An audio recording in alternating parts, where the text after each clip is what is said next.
All right, today we are hitting chapter 7 of Semen Retention Miracle, all about the difference between NoFap and semen retention. By the way, today is day 220 of my SR streak. Realized I need to finish this book up for you guys. So we got like 3 chapters left, so we're gonna get this thing finished up. If you've done any research into semen retention, you've probably run into the word NoFap, and you might be wondering if NoFap and semen retention are the same thing. The answer is that they are not, but they are related. Let's look at what is different and exactly how they are related.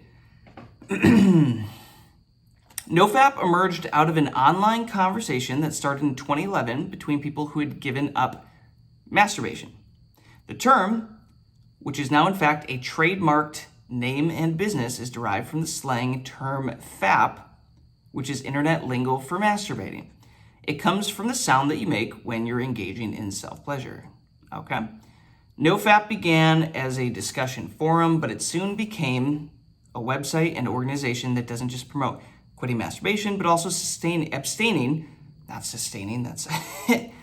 abstaining from watching pornography as well as other kinds of sexual behaviors. The target audience is primarily straight men, but it is open to all genders and all sexual identifications. Benefits of NoFap. Many of the benefits are similar to what you get with semen retention, and for the same reasons. For example, because you are no longer engaging in sexual behavior or ejaculating as frequently as before, men practicing NoFap also experience an increase in testosterone levels and more motivation to improve their life. That would make sense. The benefits include it boosts your self-confidence, you feel happier, you experience more motivation and stronger willpower, you experience lower levels of anxiety and stress, it heightens your spiritual experience, you experience more self-acceptance, you experience a better attitude towards and greater appreciation for the opposite sex. I would agree with all of that. I've experienced all of that on this SR streak so far, and that's NoFap. There are also similar physical benefits to what you experience with semen retention. These include higher energy levels, greater muscle growth, better sleep, improved mental clarity, concentration and focus, increased stamina, and better overall physical performance, improvement in and sometimes even a cure for erectile dysfunction, and improved quality of sperm. As we've already discussed, many of these physical benefits and some of the mental benefits are related to increased levels of testosterone, and these have been demonstrated in clinical studies. NoFap and pornography. One of the differences between SR and NoFap is that NoFap doesn't completely prohibit ejaculating. This right here is where I take a different path. NoFap doesn't completely prohibit ejaculating. Rather, proponents believe that you should give up masturbating and viewing pornography.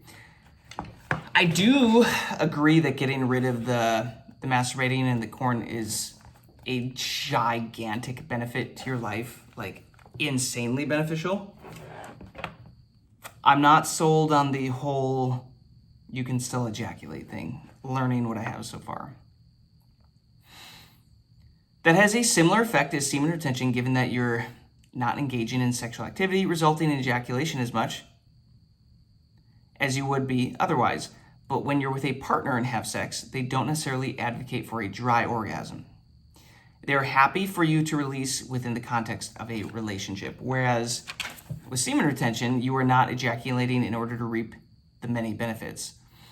NoFappers are primarily focusing on what the Taoists would call overindulgence. This kind of makes me think that the NoFap is a really good stepping stone for men who are like deep in all of that and struggling. It's like if you can get there, you can probably make that leap easier to semen retention as opposed to just trying to quit everything cold turkey. Concerning pornography, NoFap recommends giving it up due to the negative effects it has on your sex life, your attitude towards sexual partners, and your life in general. And by the way, I will add to that energetically what that does to your field. Guys, we think that we have these thoughts and we let them go and they disappear and they just evaporate. But no, they hang in your field. Everything is an energetic connection in life. And man, I've heard some other people talking about this too, but for example, like the corn videos and all this stuff, dude, the energetic ties that you can get just from watching that stuff and partaking in that way, just from watching it, guys, those low energy, low frequency vibes and thought forms, like it's like they imprint in your field. They get in your field and then you walk around with that. What do you think that's going to do to your life, do to your energy? They also argue that by watching porn and masturbating frequently, you waste time as well as energy in destructive activities, bro. How much time have we wasted on porn and masturbating and all this stuff, guys? It's crazy. I don't even want to think about that amount of time that I wasted in my life up till now. Because you know exactly what happens, guys. It's like cocaine for your brain. It's like what it does to your brain. It's like you can't look away, and it just sucks you in, and you blink, and wow, an hour went by, 2 hours went by, 3 hours went by. Holy crap, the night's over. Y'all could be starting businesses, you know? That's one of my favorite parts about this, guys, is like the amount of time and energy and mental energy and thought energy that I have gotten back just from hopping on a long SR streak is wild. You also develop obsessive and unhealthy attitudes and beliefs about sex. In fact, in the largest ever survey within the NoFap community, they found the following effects on men who watched porn and masturbated frequently. These are going to be good. Their desire for a steady mate declined, and only those who were able to find different mates frequently were able to maintain arousal. This is something called the Coolidge Effect. It's a tendency toward novelty-seeking behavior, and this is precisely what porn trains viewers to do. That is a real thing, guys. You start innocent, it starts innocent, wow, like this chick's hot, and eventually your brain becomes so desensitized to everything, you're like, you start getting some crazy shit. Don't do that. Avoid that. Avoid that at all costs. Only 20% of people who regularly watched porn felt they were able to control their sexual desires. That means 80% felt they could not control their desires. Whew. At least 32% of those surveyed reported they watched 5 or more hours of internet porn each week. That is 20 hours a month. And 59% said they watched between 4 and 15 hours each week. Guys, let's take the average there and call it 10. That's 40 hours a month. What could you do in your life to change it for the better with 40 hours per month? You can work out, get your fitness up, start a business, learn other skills that you've been wanting to learn, start reading the books, the things that have the knowledge you're wanting to acquire. Like, guys, you could literally rework your entire life for 40 freaking hours a month. That is insane. Approximately 50% of those surveyed were virgins. Okay. Their only sexual experience came from masturbating. Among college-age males, some 42% visit porn sites regularly. I believe that. More than half, 53%, developed their porn habit between the ages of 12 and 14. Yeah, that's when they get you. Another 16% started watching porn before they were 12. I was probably around that age, yeah, 10 to 12 when I got hit with it. 2/3, 64%, reported that their tastes in porn became more extreme and deviant. Yeah, that's what happens. Your brain gets numb to it, and you need more and more and more to feel the same hits. That's why it is a dark rabbit hole to fall down. Among those surveyed who were aged between 27 and 31, 19% suffered from premature ejaculation. 31% had difficulty reaching orgasm. 25% were disinterested in sex with their partner. and 34% had problems with erectile dysfunction. Once they committed to ditching their masturbation and porn habits, 60% felt their sexual function had improved. That is wild. Ditched the masturbation and the corn, and there was a 60% increase in sexual function. Among that same group who committed to no masturbating or corn, 67% experienced a self-reported increase in energy levels. Shocker. See, there is quite a bit of overlap here, guys, with the whole NoFap community. I still disagree on the fundamental difference of releasing versus not releasing. But if you can't pull off SR, at least bare minimum, make this happen. You can see that there's certainly enough evidence to suggest that corn can negatively impact your life. It's also easy to see how much time corn and masturbating can eat up when you're in the grip of an addiction. For real though. Imagine having that time to apply to other areas of your life. That is what I am saying. While semen retention and NoFap are not the same exact things, they clearly share several benefits. Some semen retention differs from NoFap in that NoFap doesn't advocate avoiding ejaculation. Rather, it simply argues that giving up overindulgence in sexual activities represented by corn and masturbating, you can gain better control over your life and experience the benefits of at least short periods of abstinence. Yeah, I mean, hey, I agree that there's benefits there. Of course, as we've discussed, semen retention is all about ejaculatory abstinence. You might achieve that through complete celibacy for a period, what NoFappers would call hard mode. Guess I'm in hard mode. Or you can achieve it through the dry orgasm, whereby you experience an orgasm but don't ejaculate. That is the plan that I'm going to get to in life whenever the next relationship happens. That's my goal. You might be thinking that it's kind of old-fashioned to be against masturbating, and while that is true, there are also benefits to be had from abstaining from it. You might be thinking that it's kind of old-fashioned to be against masturbation. No, I don't at all. I think it's a complete waste of energy. Guess we're old-fashioned here, guys. There are benefits to be had from abstaining from it. Absolutely. Let's look at a few points you may not have considered before. Social or spiritual pressure. Many people feel like masturbating is a sin, and many religions argue that it is.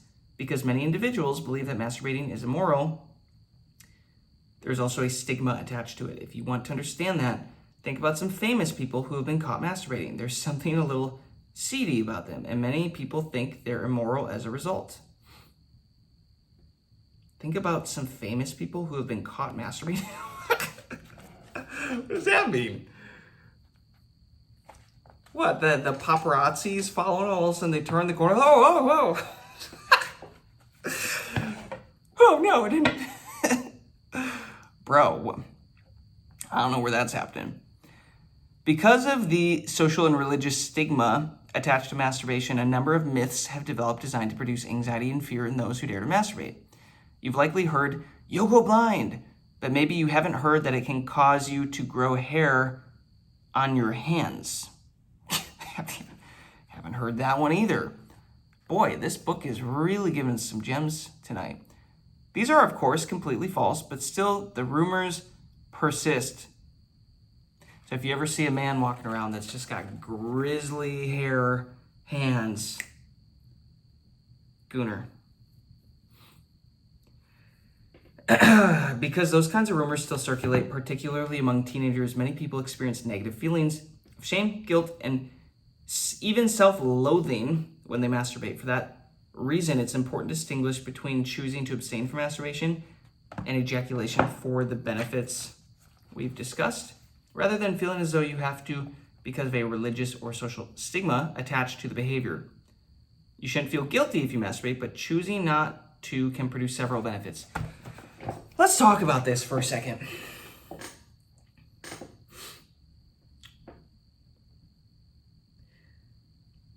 There's a couple ways to look at this.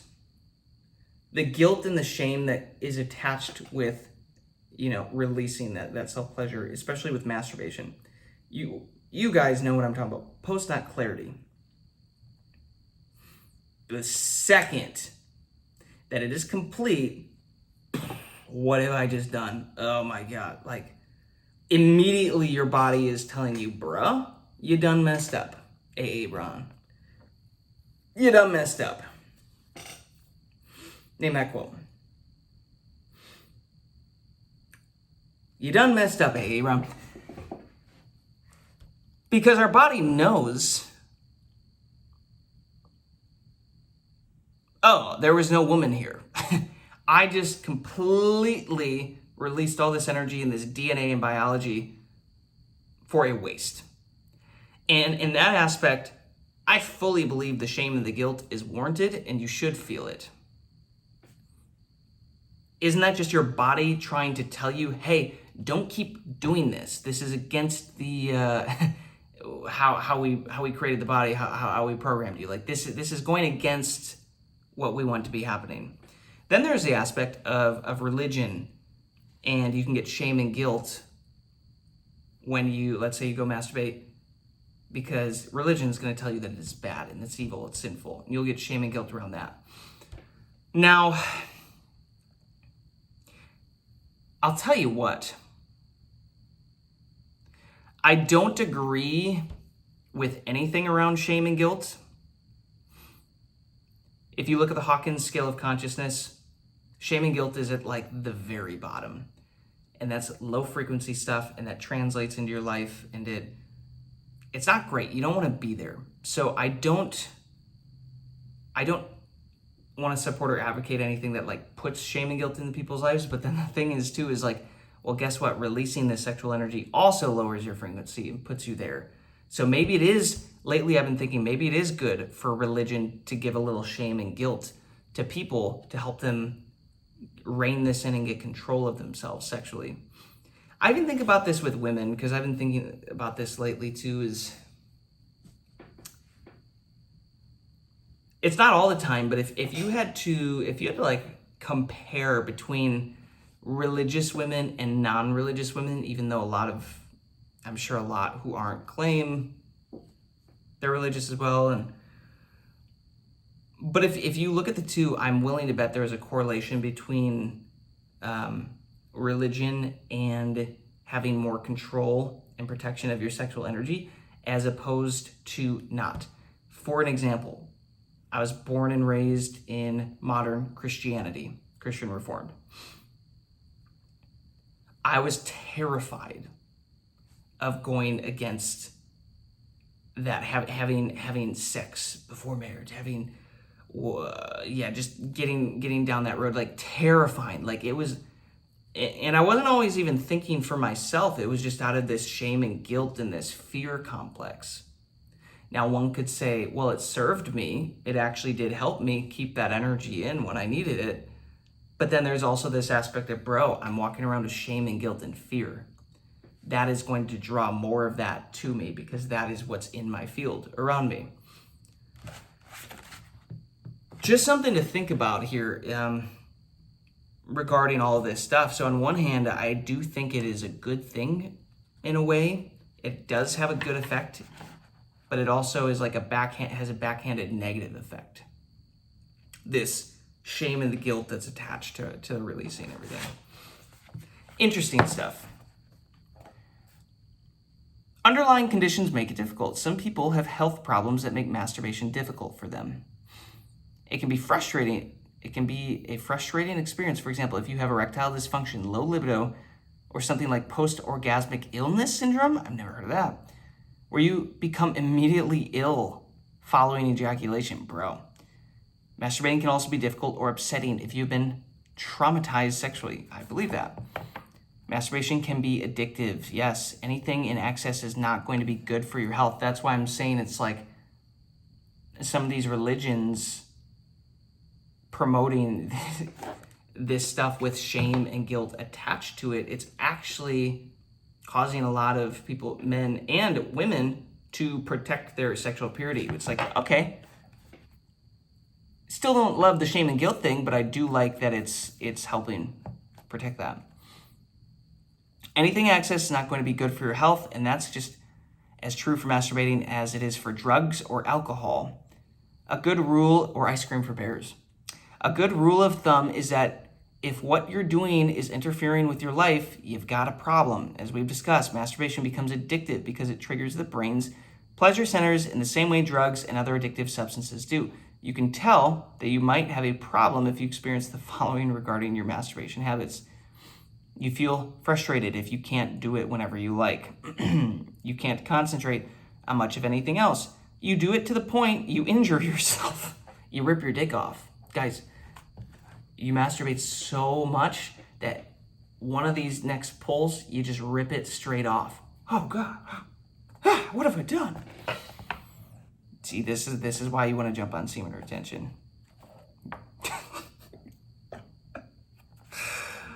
Dude, to the point of injuring yourself. My gosh. You suffer from the symptoms like premature ejaculation or erectile dysfunction. It's affecting your sexual relationships with your partner. NoFap hard mode. NoFap has a more strict version that advocates abstaining from ejaculation, which is similar to semen retention, but also says you should completely give up corn. It has some specific rules, and these are good rules for anyone who is practicing SR, whether they class themselves as NoFappers or not. So hard mode on NoFap advocates abstaining from ejaculation. And it also says you should completely give up corn. Duh. Okay, so that's pretty much similar to SR, hard mode. No corn allowed. This is good for keeping you from becoming sexually stimulated. If you're practicing semen retention, it's helpful to avoid exposing yourself to corn. No erotic images of any kind allowed. That would make sense. For the same reason as above, avoiding all erotic imagery will help to keep you from becoming stimulated to the point where you might not be able to control your urges. Great move.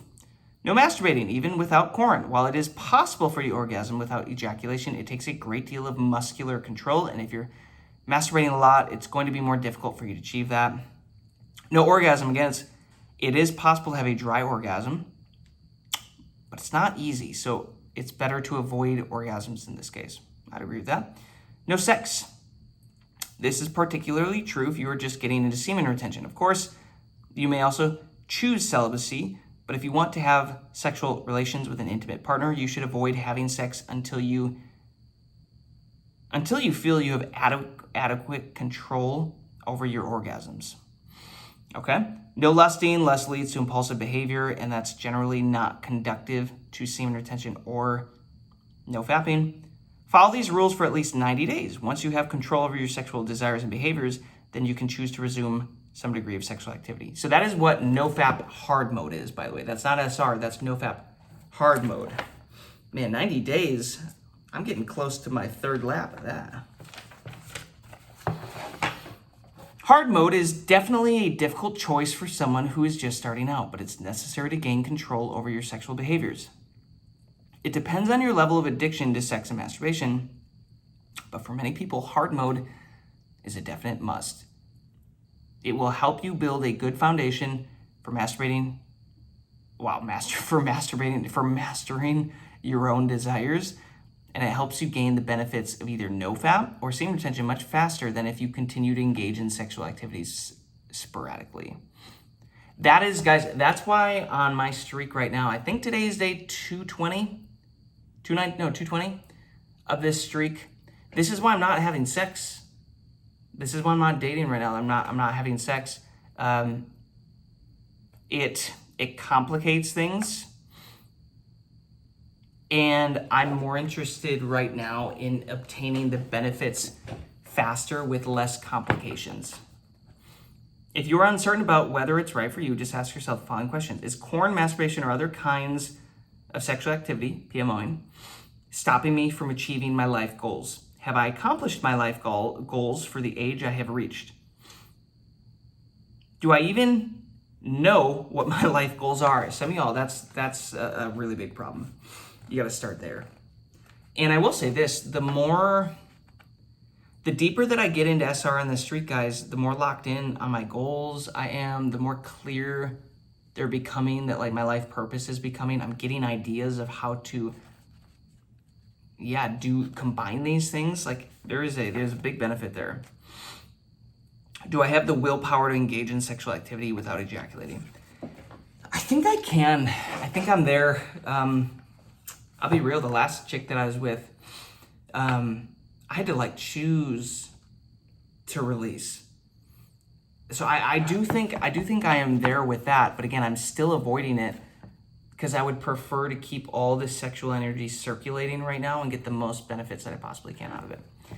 If the answers to those questions give you pause, then it's likely you'll want to pursue hard mode to gain more control over your life and begin to focus on achieving those things you deem most important. If you do choose to practice hard mode, you must follow the rules for at least 90 days. After that, you can continue in an easier mode. Again, this is still NoFap hard mode. For example, you might have or wish to have an intimate relationship with a partner. After the 90 days, you can resume that relationship, but it's important to remember you want to genuinely treasure your sexual experiences and your partner as well. The idea is to break any shallow, addictive behavior associated with your sexual experiences. When you follow hard mode, you'll experience a number of benefits as a result. You'll gain those benefits many times faster than if you were still engaged in sexual activity or thoughts, and you'll find you're taking the achievement of your dreams in life more seriously. Facts. You'll gain enormous energy, meaning you'll be ready to rise and shine even before the alarm goes off. That is assuming you don't have any sleep issues that you're fixing. Of course, your testosterone levels will soar and potential partners will notice. Facts. You'll also gain all those great benefits of increased testosterone levels like more muscle mass and a happier disposition. I am getting to slowly start to work out again. My body's finally ready to start jumping into that. So it's going to be cool to pair this long of SR with working out again. I was working out like a mofo early on my SR streak. Every day, not missing a day. And I can tell you firsthand, my gains went through the roof. Like, and my recovery times were easy. Like, it's a beautiful combination. It's important to remember that while we are naturally driven to reproduce, and that means having sex, you can take that enormous energy source and use it to do other things as well. In fact, overindulging in sex makes your sex life worse, as we've seen. If, on the other hand, you start conserving your sexual energy, you'll be able to channel it toward achieving great things. How to reach 90 days in hard mode. I know it's a hard sell to swear off any kind of sexual activity or even thoughts for 90 days, but let's look at a strategy you can use to achieve that goal. You can even go longer using these tactics. The first thing to do is break that 90 days down into smaller chunks. That makes the overall goal seem easier to achieve and give you different ideas for redirecting your energy. Let's look at 3 phases for achieving 90 days of no sexual activity, desires, or thoughts. Whew! I agree, guys. I mean, it's funny because, it does seem like NoFap hard mode is the equivalent of semen retention. I didn't realize that till now, but it does seem like that. And I would say a great accomplishment for any man is to get to the point where you can go on semen retention for 90 days, or NoFap hard mode, I guess. Same thing. For 90 days. Because if you can do that, if you can prove to yourself that you're capable of that, and you see what it starts to do to your energy, you're going to start thinking, what happens if I go longer? What happens if I go 2 rounds of that to 180? Ooh, what happens if I go 3 rounds of that to 270? That's what phase I'm in right now. Phase 1, 0 to 30 days. This is probably the most important phase precisely because it's the most difficult. Facts. It's possible you may relapse during this phase, but just keep following the strategies described here and you'll get there. Facts, guys. Facts. 0 to 30 was absolutely the most difficult for me for years until this last the one that started, like October or something. I just broke 7 months on this streak. But the first 30 days, because guys, you're breaking habits. Remember how have you ever heard how it said like, it takes roughly 30 days to create a new habit? You're having to refire and rewire all your neural networks inside your brain, right? If you don't know this, guys, the more frequently you have thoughts in your brain, it creates a pathway. Oh. And then you have that thought again. And then again. And you keep repeating that, and that road, basically that path gets deeper and deeper and more well-built, structurally supported. It's the equivalent of like the first thought is like, you're kind of like walking through the brush. You gotta like a little sword thing, and you're like swiping and getting rid of all this stuff. And you're like clearing a path, and it's kind of difficult. But the second time you go through, the path is already pretty cleared. But it's still a little more swiping, but it's easier. And the next time you're like smoothing out the ground and getting rid of all the brush and like the maybe tree stumps and all that stuff. You're just making this thing smooth out. And then the next time you go through it, you're like, oh man, this is getting pretty nice. Let's widen it a little bit. Yeah, let's fit 2 lanes of traffic. And then you're like, I'm gonna put a little gravel down on here. Yeah, and you keep thinking these thoughts, guys, and pretty soon you've got a 5-lane freaking highway. And now you're telling me you're gonna stop driving on that and taking that shortcut and using those thoughts. Again, these are thought patterns. So if you're thinking sex and lust and release and all this stuff, you've done that for long enough in your life, you got a highway system set up. And you're like, oh damn, I gotta stop using that. But now I'm addicted to using it because it's easy, it's effortless. It's like my brain's always gonna wanna just keep using it because it's habit now. That is why the first 30 days is the most difficult. If you want to avoid, use parental mode. That's the title. Use parental mode. If you want to avoid lustful thoughts, stop yourself from being exposed to stimulating images or situations on your computer or phone. Use parental mode to block any porn sites. If that won't work, ask a friend to change the password to unblock those sites. That way you won't be able to access the parental control mode to change it once it is set to block. There are a number of software programs you can use for this, but one good one is called Covenantize. Never heard of that. There you go. Covenantize. It completely blocks all porn sites and also makes you accountable to someone else. That's a strong motivator to reach your goal. Change your environment. It's easy to have a lot of stimulating materials in your environment, so we need to clear that out. That means removing sexy posters on the walls. Check. Sexually stimulating books. Well, check. Mine are like anti-sexually stimulating books. Men, get rid of all your juicy novels. I know you really like those. Got to get rid of the novels. All your little Bridgerton books. Sex toys and sex magazines. Check. It's also important to try to get yourself out of the house more and socialize, even just go for a walk. If you're just staying alone in your house or room, it's easy to start fantasizing. Guys, boredom can be very, very dangerous on this semen retention journey. Because when you get bored, your mind starts to want to go back to those pathways we just talked about that are still built. They might not be highways anymore, might not be a 5-lane highway, but it's still a highway. The brain still wants to do that. It's like, oh man, usually when I'm bored, I go get a hit, right? Release my sexual energy. Get rid of the boredom. If you're staying alone in your house or room, it's easy to start fantasizing. If you must stay in, try opening the windows to make sure the room or house feels less isolated. Put up motivational posters on the wall. Turn on the lights. It also helps to change up your routines that disrupts your habit triggers. For example, if you are accustomed to coming home from work and engaging in self-pleasure on the couch, arriving home from work has become your trigger to engage in the habit of masturbation. So if you disrupt the trigger by doing something like going for a walk or heading straight to the gym after arriving home, then you'll break that cycle. That is a great thing to think about. Do your best, guys, to identify your triggers. What sets you off? oh, long day at work, I need a reward. That's a great example of a trigger. Oh, this emotional thing, like I have these emotions that are coming up and I'm stressed, or I'm sad and grieving, or I'm angry. Bam, bam, bam, bam. Emotional triggers. Good thing to pay attention to. Try journaling.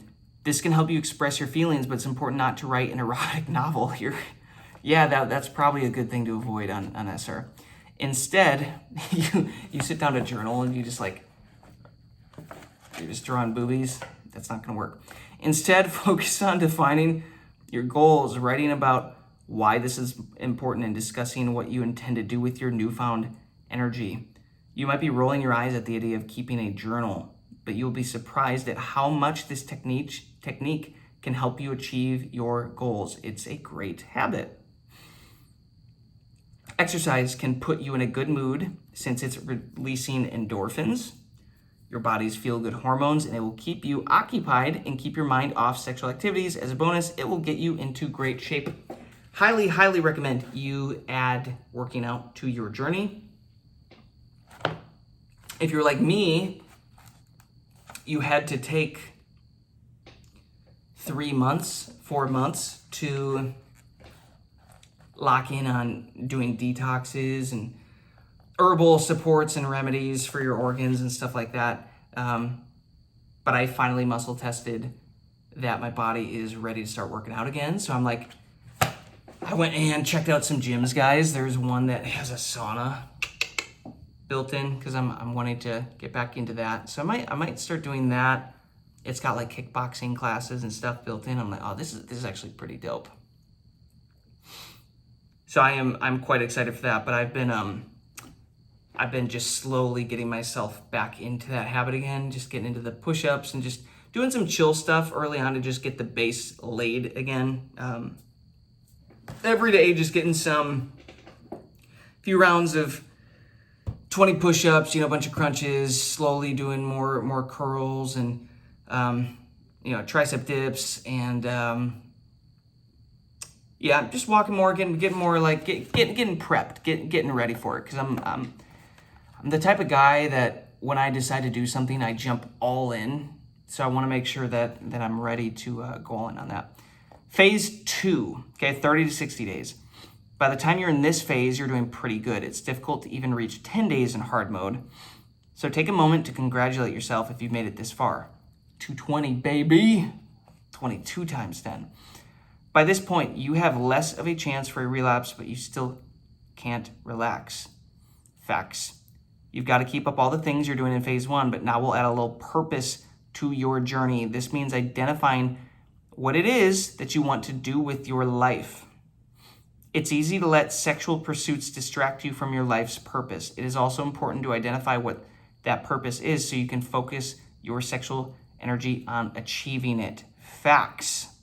If you don't do this, then you will likely experience a relapse. When you are identifying your life purpose, you want to be clear and specific about it so that you have a well-defined reason for abstaining from sexual pleasure. How do you do that? 1, think about things you love doing and identify any that can be turned into a career. Think about those things. And by the way, here's an example. I like self-developing myself, becoming a better version of myself. Oh, why don't I just start filming my journey and start putting content out into the world and being, obviously very authentic and transparent and vulnerable. But it's like, I'll just do that long enough and I'll see what that turns into. Maybe I end up doing something where I start a community to help other guys go through this stuff. Take all my experiences, my expertise in this stuff, put it into courses that are built in to help men level up. There's an idea, right?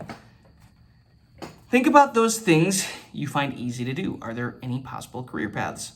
Guys, it's very easy for me to talk, to make conversation, to teach, to take difficult things and concepts and break them down into bite-sized pieces. I'm a teacher at heart.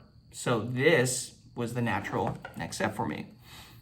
It's a cliche, but it's a valuable question. If money wasn't an issue for you, what would you want to do with your time?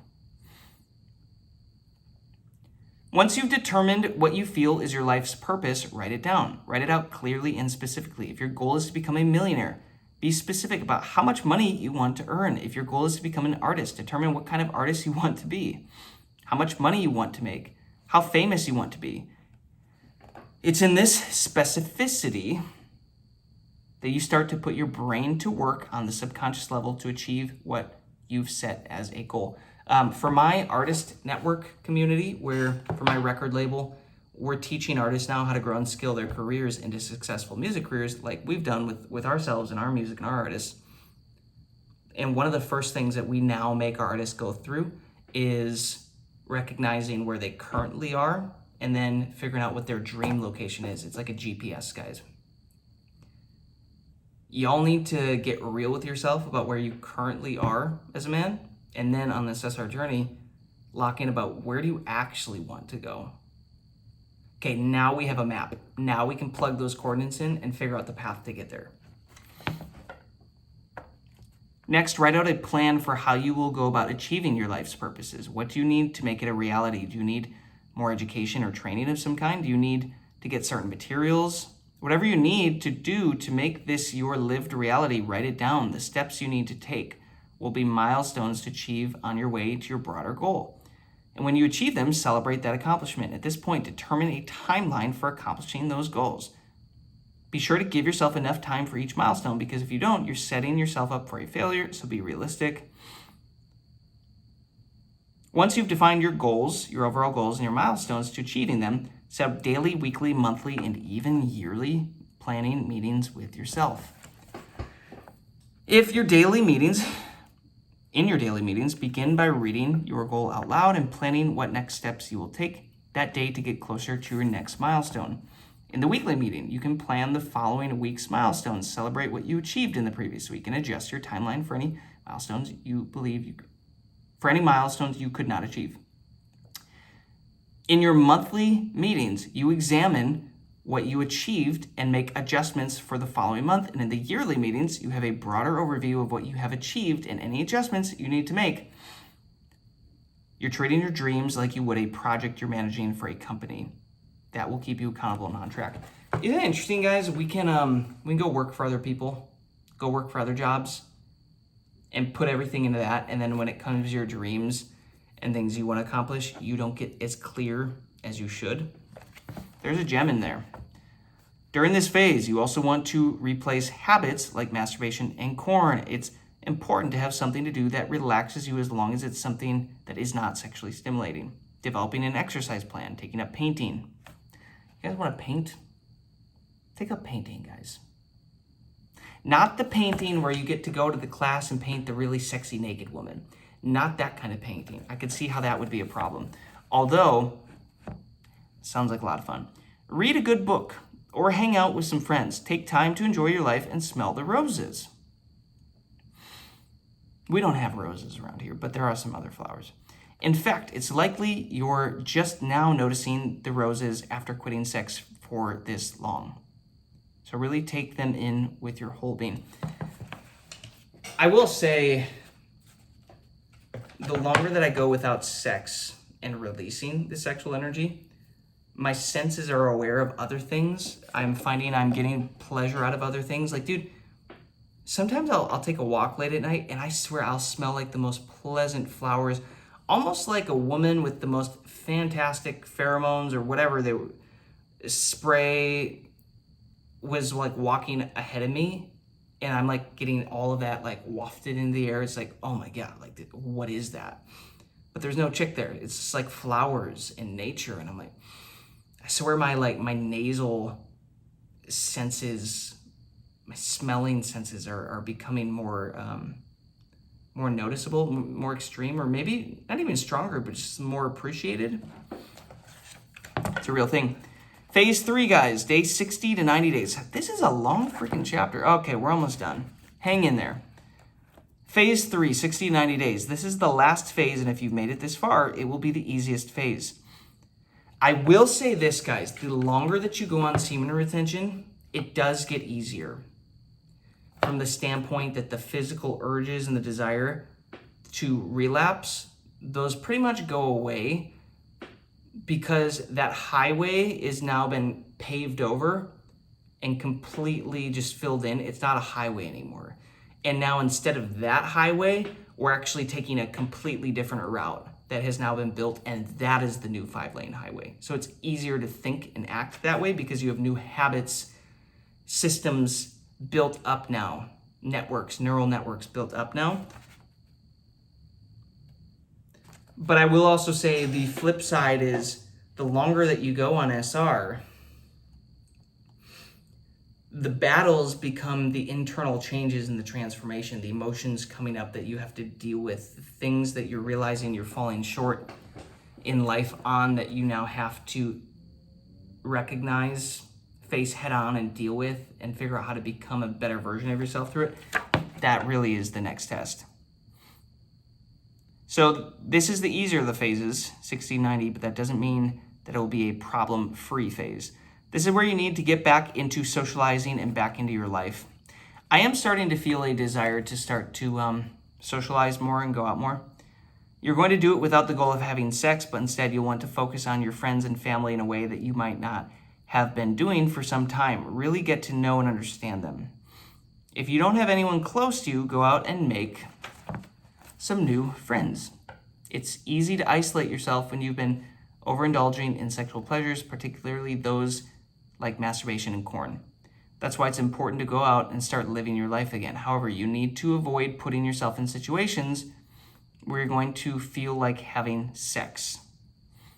You're not going out to pick up a partner, but to really focus on your friends and family. If you're with a partner, really get to know them at a deeper level. Let yourself see them as the complex human being that they are instead of a form of sexual release for you. Doing that will take any relationship you have to a much deeper level. I agree with that. Hard mode is difficult, and you don't have to do it for your entire life. Again, this is from the perspective of NoFap hard mode. But you can do it for 90 days. It builds a foundation upon which you can gain control over your sexual behaviors, and that will help you start living your life with more clarity and purpose. It's about deciding what's important to you and how you really want to live your life. Do you want to live it in spurts of 5 minutes of pleasure, or do you want a real, engaging, long-lasting, and deeper relationships and achievements? The choice is yours. I would like the latter. I'm interested in deeper relationships and achievements. Chapter summary. In this chapter, guys, we just discussed the similarities and differences between NoFap and semen retention. Specifically, we discussed the following topics. What is NoFap? How is NoFap different from semen retention? Some new perspectives on masturbation. Why is NoFap hard mode, or what is NoFap hard mode, and how can it help with semen retention? And in the next chapter, you're going to learn some detailed techniques for sex without ejaculation. There it is. I'm excited for that one. So there you have it, guys. My takeaway, I didn't realize that NoFap hard mode is basically the equivalent to semen retention. It's just, they're not saying you should figure out how to not release permanently. They're just saying just do this for a while to rewire yourself, essentially. So there you have it, guys. I guess I am a proponent of NoFap hard mode. And technically, guys, even NoFap in general, because if you are very, very, very much struggling getting on a long streak with semen retention, or you're completely new to this and you haven't gotten to the point where you can do this long term, like I have on this streak. You might have some phases, guys, where you need to go from your normal life that it is right now to normal NoFap and struggle and kind of deal with that for a while, and then go to NoFap hard mode, and then kind of deal in that phase for a while, and then you can move to semen retention long term. Something to think about. There were a lot of gems in this one, guys. I would encourage you to go back, listen to it again, put me on like 2x, 10x speed, whatever you need to do to get through it, or just play in the car. These types of videos, guys, that go really long, these are the types of videos that I will, when I'm traveling somewhere, toss them on in the car. I will if I'm working on stuff or working out or doing dishes or whatever thing is, cooking, I'll play it in the background so that I'm absorbing information. This is a great one. These series where I'm reading books, guys, these are great videos to just have playing in the background, where you can listen like a podcast and just kind of pick up little nuggets here and there. So hope you got some value out of that. I will see you on the next video to talk about techniques for sex without releasing, without ejaculation. If that sounds interesting to you, subscribe, follow along. If you made it this far, guys, drop in the comments the words hard mode. Yeah, drop hard mode in there. Then I'll know you were a real one and you made it to the end here. See you in the next one.